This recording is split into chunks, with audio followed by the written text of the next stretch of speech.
your Supreme Overlord, Vanny Vanilla. Yeah, so this was taken down the first time around, so here's a redux of a classic Gundam Death breakdown.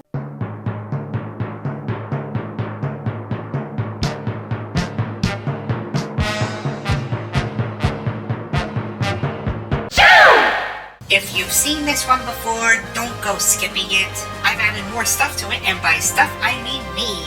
I'm just relieved that I even saved the script for this one. So who will we look at today? We're sticking with the Universal Century, but we are going to dive into the iconic OVA, Mobile Suit Gundam 8th MS Team. This series focuses on the ground front of the One-Year War, specifically the 8th MS Team led by, wait for it, spoiler alert.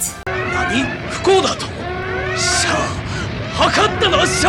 The 8th MS Team led by future handicap and lover of Zeon women, Shiro Amada. This series is a lot of fun and it is a quick watch with only 12 episodes. I highly recommend it. Beautifully animated, neat story, and memorable characters and moments. Anywho, so who is on the breakdown list today? None other than top Zeon pilot, Topp.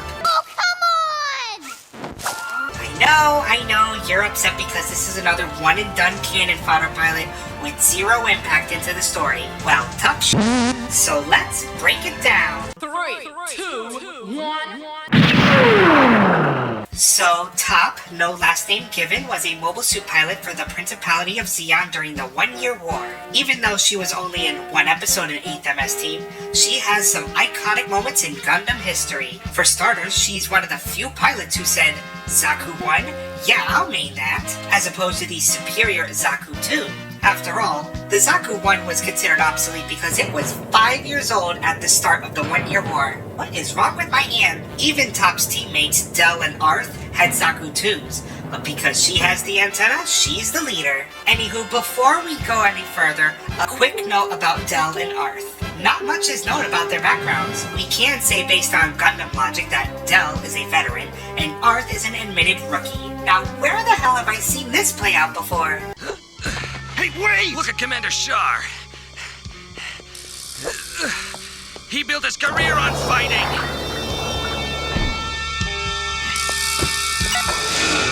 One look at Arth and you can already tell that he is a totally level-headed pilot, like our equally level-headed pilot, Jean. Both Topp and Del warned Arth not to kill, and judging by the look on his face, it's almost like Arth is a walking war crime.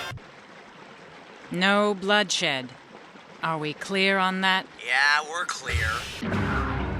So Topp and her team require food after scoping about in a river. They find a village where Kika and a group of resistance fighters are located, but Topp and her men do not notice. They just want food. Arth makes a complete dick of himself by dropping an axe in the middle of the village, and it nearly kills a kid.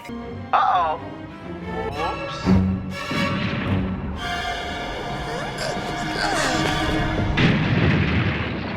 Compare this to Del, who was much more compassionate to a child. Don't worry, I won't hurt you. And we even see that he himself is most likely a father with a picture of his kid in the cockpit. Meanwhile, Arth, foreshadowing Kiki's doom in the novel, tries to have his way with Kiki by picking her up in his Zaku. Topp was ready to kill him, which she should have done. You wouldn't shoot one of your own men now, would ya? I'll say you were killed in action. All of this could have been avoided had Arth not even been there. All Arth had to do was take the food. Take the f***ing food. Topp and Del had zero ill intention to start anything in the village. But because of Arth's stupidity and arrogance, a whole bunch of people are about to die. So after Kiki throws Arth's food in his face, Arth drops Kiki. Well, it serves her right. One of the villagers with a rocket launcher had his sights on Arth's open cockpit. One squeeze of the trigger and he is dead. You're dead.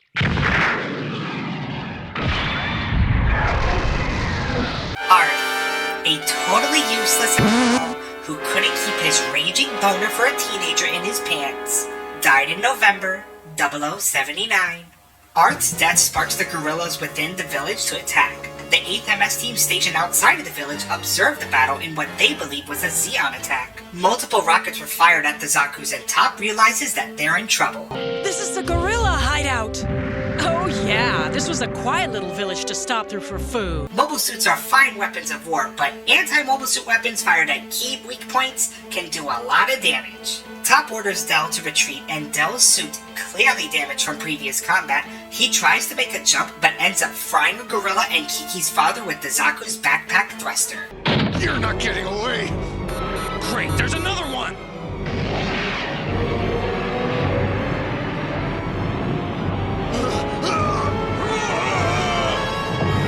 Here's a perfect example of a communication problem. Topp already said that they're on the run. We did not come here to cause you any trouble. We happened upon your village and were hoping you'd have some food that you could share with us.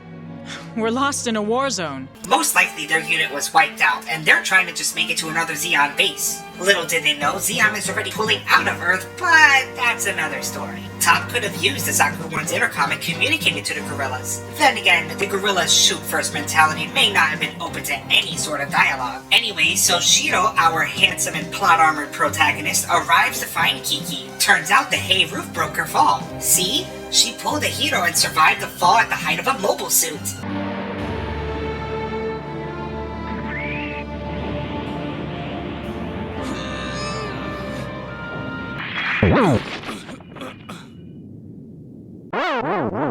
Now remember, Shiro and the 8th MS team are under the pretense that this is a Zeon attack. That village where your gorilla buddies are? The Zeon are attacking it. Topp struggles to hit the small targets of soldiers with rockets. I mean, I can relate. Have you ever tried shooting a pilot with a Zaku machine gun in Gundam Battle Operation 2? You're not getting out of here alive! Personally, the villagers piss me off in this episode. They are clearly the aggressors in all of this aside from Arth being a dick.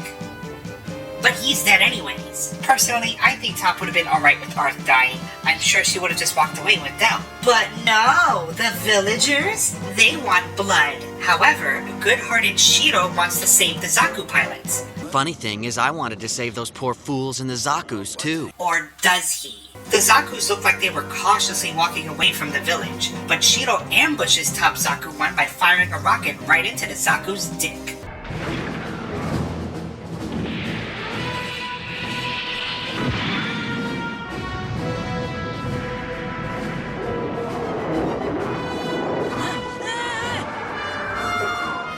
Topp is down, and the 8th MS team starts using their beam rifles to snipe at Del. They're using beam weaponry! And after an adjustment, it worked.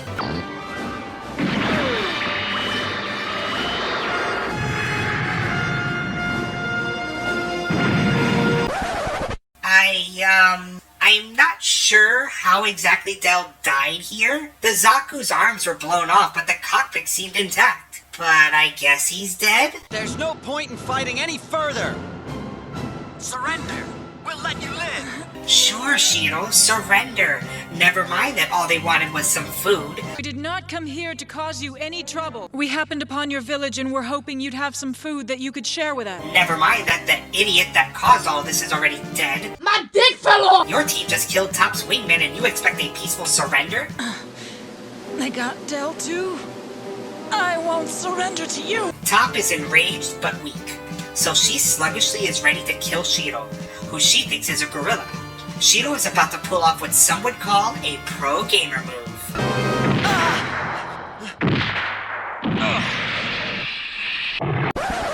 Oh yeah, you saw that, right? He dodged a shot from a Zaku machine gun not just once, but twice. I've heard of plot armor before, but this is crazy. So the battle is over after Shiro disables the Zaku's machine gun with a well-placed shot. Did I mention how those villagers wanted blood? Well, they're about to get it. Well deserved, too. No, wait! Stop it!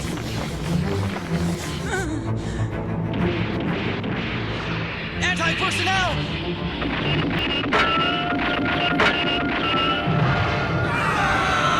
Topp was just defending herself from most likely the most gruesome of deaths imaginable. Who knows what those villagers would have done to her because they damn sure were not going to listen to Shiro. Again, all Topp wanted was some food. Arth f***ed it up, but damn it, just kill him and move on. I'll finish you! Don't do it! No! After a moment of mulling over whether or not to pull the trigger on Topp in her open cockpit, Shiro fires his shot. Topp. A one and done, but beautiful Zeon mobile suit pilot, dies in November 0079. The aftermath was harsh for everyone. The villagers were mourning their dead, and Shiro lamented over not being able to save. No, wait, you know what? I can't do this. Am I supposed to feel sorry for the villagers for personally themselves over? First off, we can agree, because I've said this numerous times in the video, Arth is initially to blame, but the villagers being trigger happy is a huge problem. In fact, even in the end, those stupid villagers had to run up to Topp and get themselves killed. So no, I feel zero sympathy for the villagers and their trigger happy ways. Like, there was no truth about the situation. Kiki over here saying, they would have killed us. Everyone in this village would have been wiped out! Shut the up. All they wanted was some food. Topp and Del were genuine. They could have given two about the gorillas being in this village had they just let them walk away. What's wrong with them? Don't they know that if they keep us from escaping, it'll just turn their village into a battlefield? You're not getting out of here alive! Also, no one said for you to throw a rice bowl at a horny sociopath. So good riddance to the villagers, good riddance to Arth, but rip to Topp and Del. They are true heroes of Zeon. Go party with some Federation soldiers, Kiki. I'm sure they'll be much nicer to you. Congratulations, you made it to the end. The cringe is over, unless you want more. Do it. Click those videos in the box. Do it. Do it.